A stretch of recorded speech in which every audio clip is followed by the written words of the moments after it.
You know, most of the figures I review are really good. It's too bad this one isn't.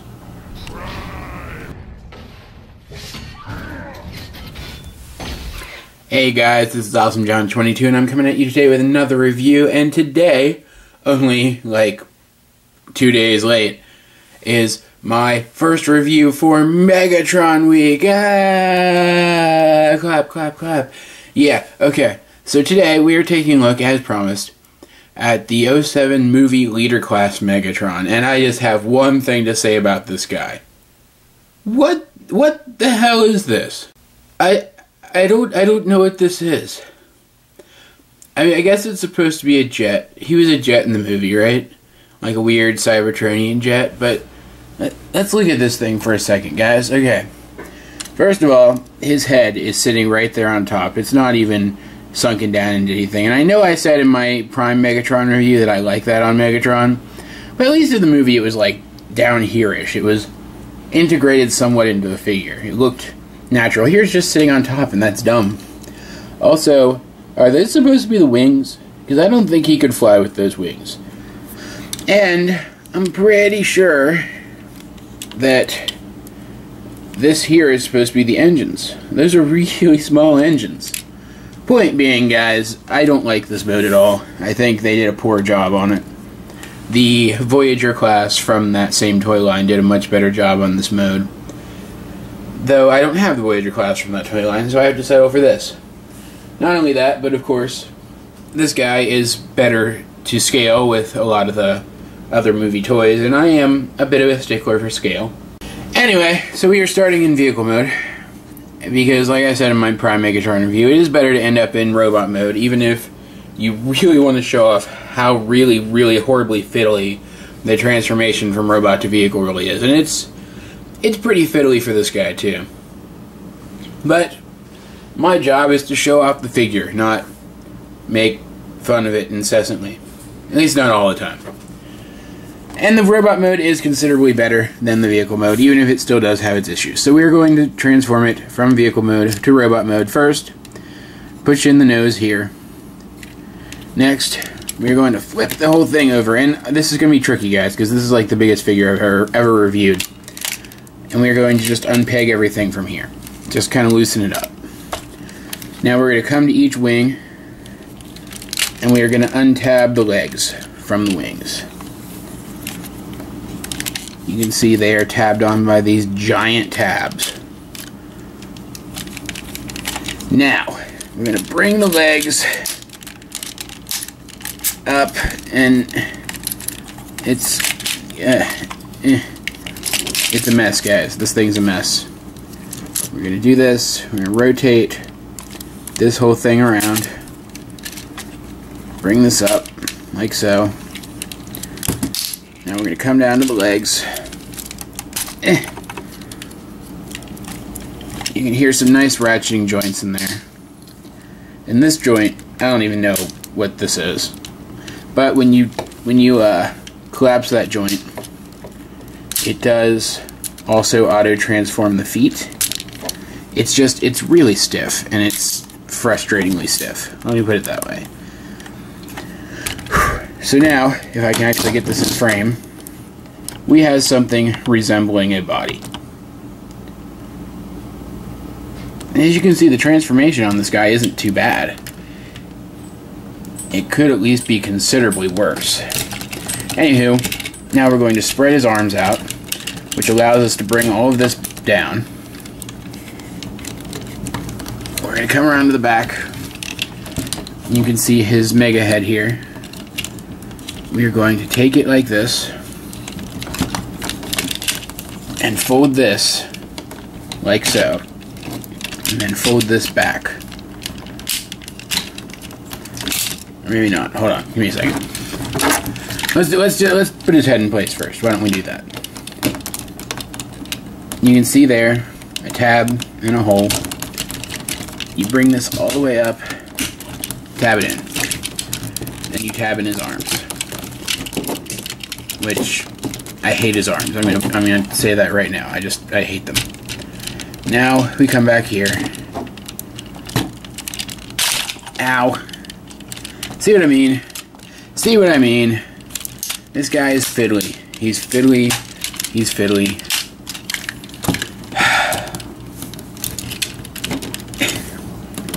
Anyway, now we're going to come down to the arms. If you can't tell, guys, I'm not a huge fan of this figure, but we're going to get to it.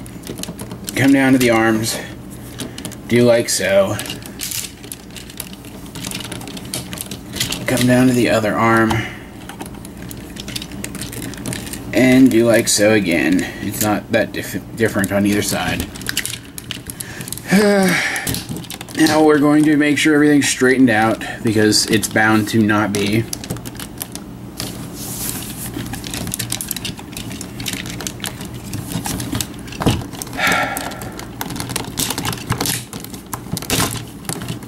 There we go. And there, guys, we have Movie Megatron. And if you'll notice, there we go. Forgot about that. If you'll notice, there's a bit of a problem with this figure. Well, there's several bits of problems with this figure. Let me put it this way. You see that blue that's kind of painted onto him all over the place, like on his face and on his shoulders, on his arms. Well, that's a really nice color blue, and if they had continued to kind of brush that on the rest of the figure, I think it would have looked great. But if you'll notice, it's nowhere else. It's just kind of on some of his limbs, and then it's not there anymore. And while he does have these really nice light-piped eyes, I'm going to see if I can... Whoops. Let's see if I can show that off for you. You can kind of see him glowing in my light. Yeah, he has these really nice light-piped eyes. His head has no posability at all whatsoever. You can see it doesn't move it, because it's solidly pegged in there. His arms rotate here, but they barely peg in at the shoulder. Barely. And they only move about yay far. And they only have those crappy in and out elbows. Yes, he can rotate like this, but then he's just uppercutting you. And for his legs, even though he has ratchet joints, you would expect him to be really strong. They're not. Especially this leg on mine is really floppy. And for his elbows, or knees rather, he only bends about yay far, and he has no articulation in his massive, massive feet. So you can get this guy in very, very few poses. It's like saying, I don't even know what it's saying. It's just hard. You can't pose a guy's legs if his feet are that wide and that flat. It's just not possible. I don't like this figure very much. I enjoy it because it is part of my Transformers movie experience, and I cherish that. He can move in and out too. I didn't mention that. And I do cherish that. Just like before I finally sold it, I really enjoyed my first movie Optimus. But then the second movie Optimus came out, and there was absolutely no reason to have the first movie Optimus anymore, because the second movie Optimus captured everything that was great about the first movie Optimus and improved upon it.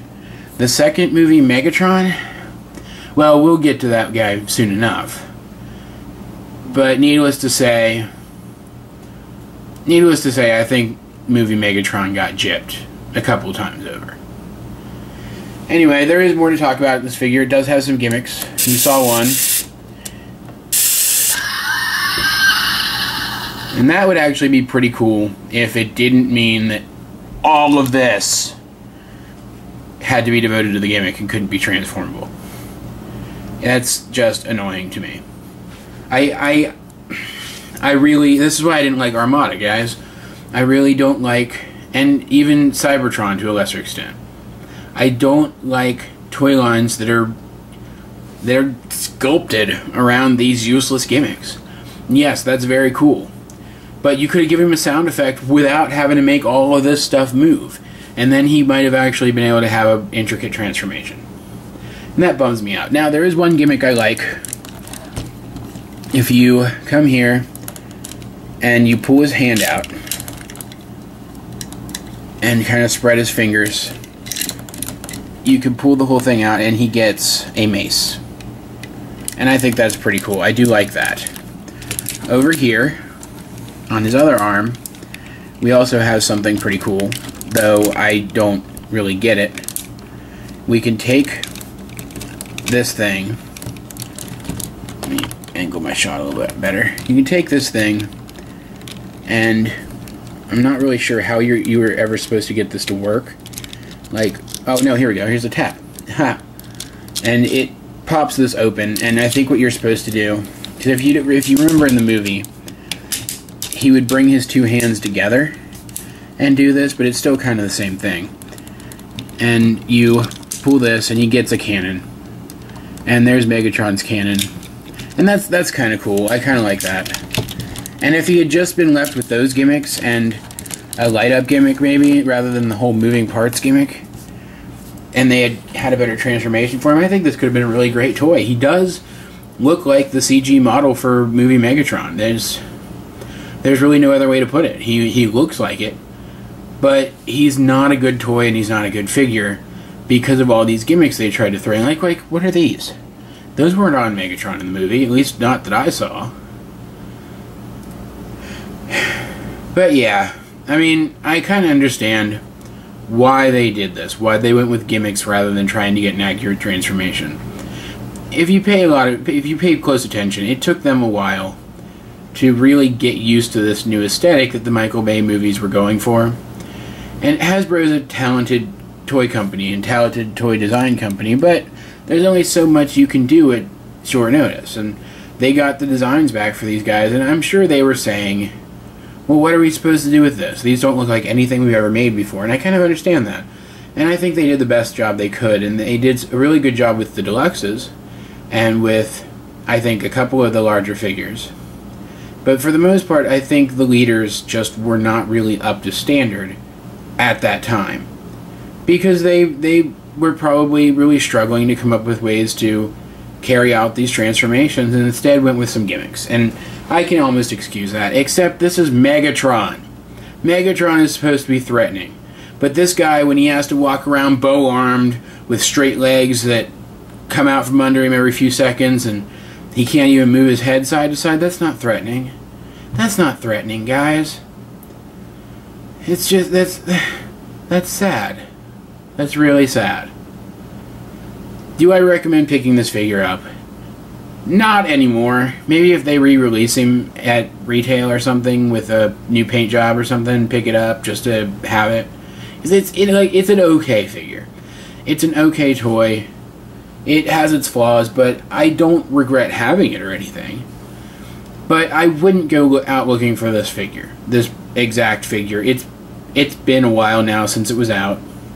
It's going to be hard to find and it's going to be expensive. So, I don't know, maybe if you find it at a garage sale, that would be kind of something cool to pick up. But overall, don't worry about it. So, I want to tell you guys something real quick before I sign off. This week, we are going to look at all of my Megatrons, and we are going to try to pinpoint the best rendition of Megatron. That is the mission for this week. I know it is a grueling and difficult assignment, but I am happy to take it. And hopefully we will find a figure that is worthy of being called Megatron. Now, we've already seen Prime Megatron, and I said he is a good Megatron, but I don't think he's the best. So we are going to continue our quest tomorrow with another movie Megatron, with movie 2 Megatron. Let's see how he stacks up, shall we? Real quick, before I go, he is a leader class toy, so I want to show you a couple size comparisons real quick. Here he is, next to a 20-ounce bottle. You can see he's pretty tall. Here he is next to an awesome Voyager toy. And here he is with a slightly less awesome Voyager toy. previews. And really, guys, that's all that there is to be said about movie Megatron. So we are going to sign off here. This has been Awesome John 22, and I will talk to you guys later.